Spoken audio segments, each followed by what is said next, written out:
Glad to hear in the statement that face-to-face education is the best way for children and young people to learn and develop. I agree.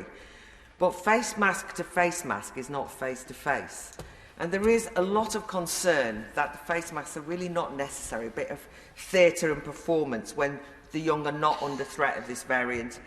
When the Education Secretary's newly published evidence is being widely described at the moment as not fit for purpose, very thin, even misinformation, is leading to a lot of cynicism.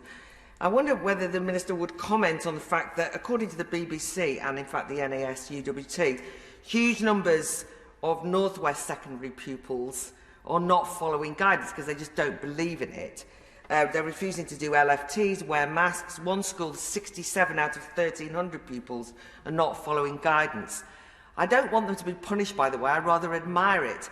But can the Minister indicate how you can convince the young when actually the evidence just isn't there that face masks will protect them in schools? Other things might, not face masks. So just to pick up on the noble lady's final point, face masks, as she puts her face mask on enthusiastically, are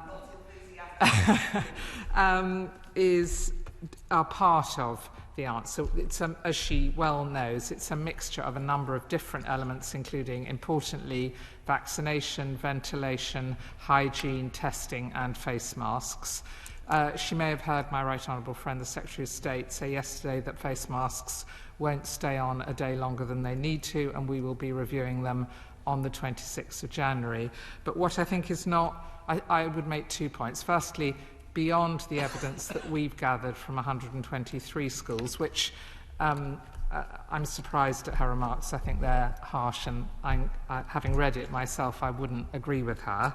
But there's also advice from SAGE, there are randomised control trials from UKHSA, there's international evidence, all of which build a picture as this being part of an effort to control infection at a time that the virus is so rampant. And I think the second thing is, I guess it depends which kids you listen to, but the interviews that I've seen with young people are really pragmatic. They say they would much rather not wear them, but they understand and they feel a bit safer and they'll put up with it as they have to. So it's not what anybody wants, but it's part of making sure that schools stay open and parents feel confident for their children to go.